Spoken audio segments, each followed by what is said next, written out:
Welcome back to Secret Weapons. My name is Mark Johnston, and today we are talking about wider stereo images in your ambient guitar compositions. I think it's safe to say to this audience that I am not alone in the amount of time I have spent over the years tone chasing and technique chasing the widest possible ambient guitar compositions. There's something about writing ambient guitar where the width of the soundscape is really king, and it feels like whoever can create the widest sounding guitar recording kind of wins ambient for that week.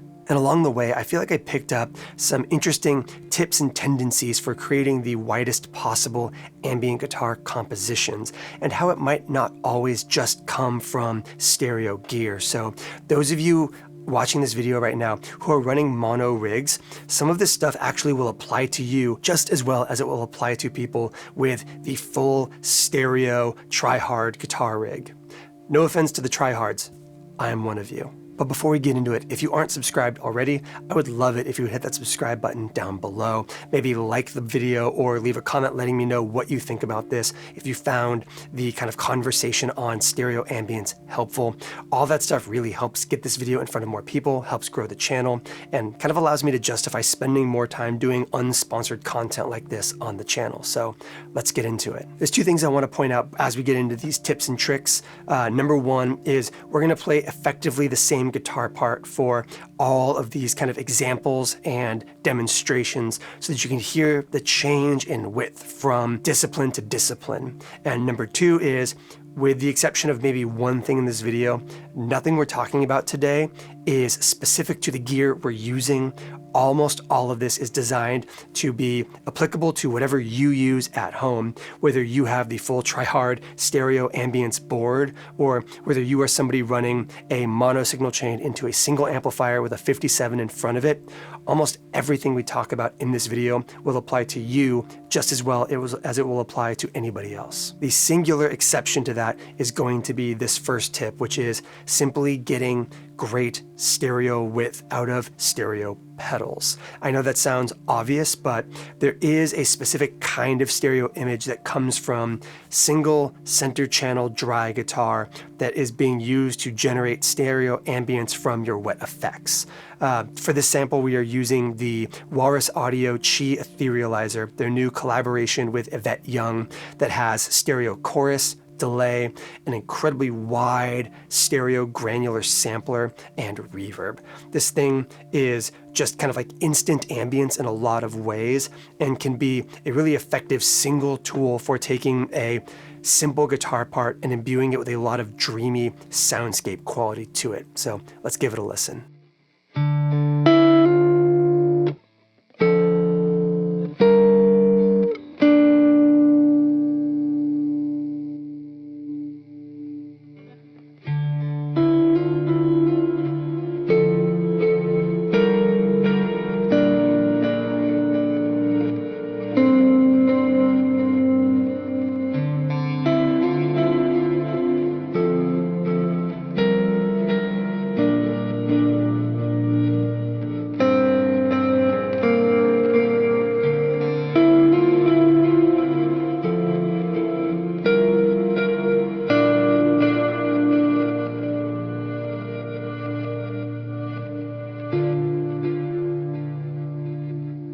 Tip number two is going to be kind of a two-part tip, and that is double tracking.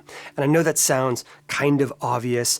We do a lot of double tracking for rhythm guitars to give a really great sense of energy and width to driving rhythm electric guitars in rock contexts, but I find that stereo tracking ambient guitars and panning them out, especially panning them out in a specific way, creates a really beautiful sense of ambience that really outshines standard single pass of stereo guitar. So we're going to do it in two different ways here. We are firstly going to collapse down that Walrus Audio Chi to a mono signal chain and track it twice and pan them out left and right. Here's the trick. For ambient guitars, I don't like to pan them all the way out. I don't like to send them hard left, hard right, the way that you would with like driving electric guitars in a rock and roll mix. So instead, I like to send them about 50% out in either direction. We'll show a screenshot here on the video right now where I have those panned for these sound samples.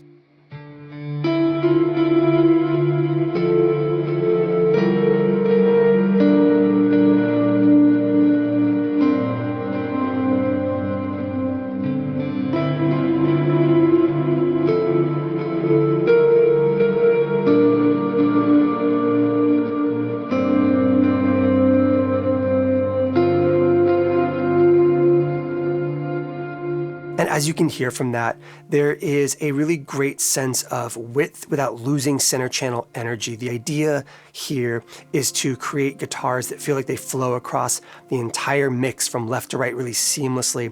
And by kind of half panning those two mono guitars out, you give a great sense of width without feeling like you ever leave the center channel too empty, because we're not using kick and snare and bass and vocals in that center channel where you would need to kind of like preserve some information. And then the second half of this tip is to do the same thing with stereo guitars, but we're going to achieve a really seamless amount of ambient width here with a really specific panning scheme that I really like implementing, which is you have your left guitar where the left channel is all the way out, the way that a stereo guitar would normally track.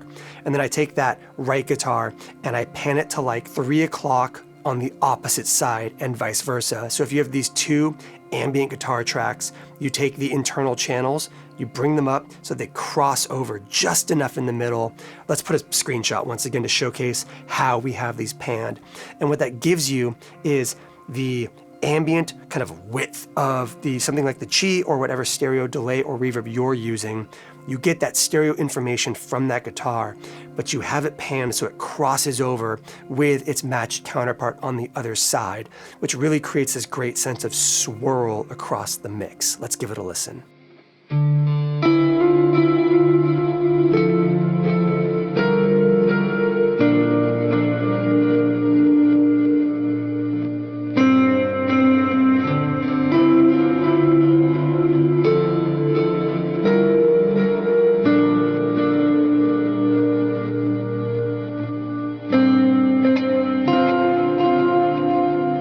And for good measure, let's now hard pan that all the way out. So we are collapsing all of that ambient information all the way to the left and all the way to the right, and hear how that sounds by comparison.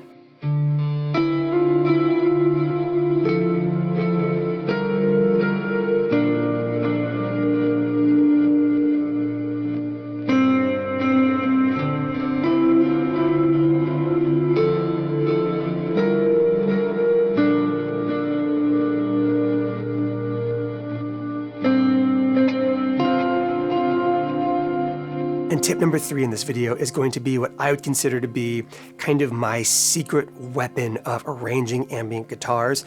And it's actually just a byproduct of my way of playing and writing, especially during my kind of more ambient era on this channel, of never really knowing what I was going to play when I hit record and treating a lot of my compositions pretty improvisationally.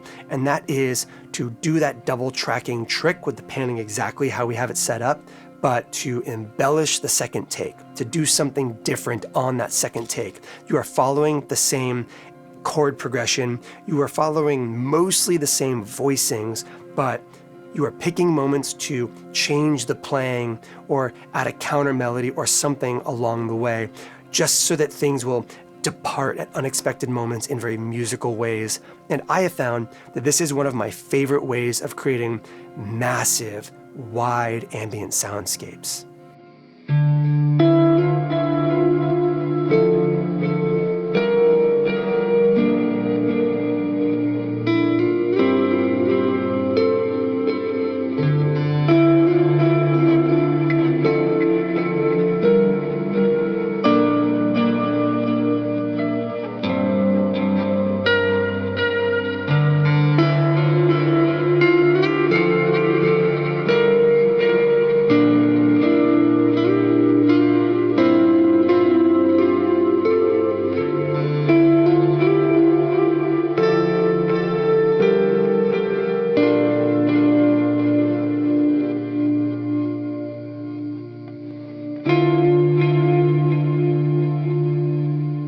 Those are my 3 or 3.5, or however you want to count it, tips for wider ambient guitar in your ambient guitar compositions. If this is something that you found useful, I would love if you would let me know down in the comments down below.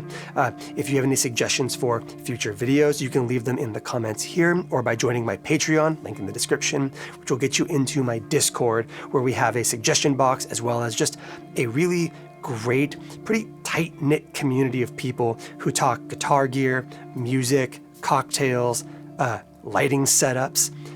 It's a really rad spot. I highly recommend you come hang out there. Thanks so much for watching. I'll see you in the next one.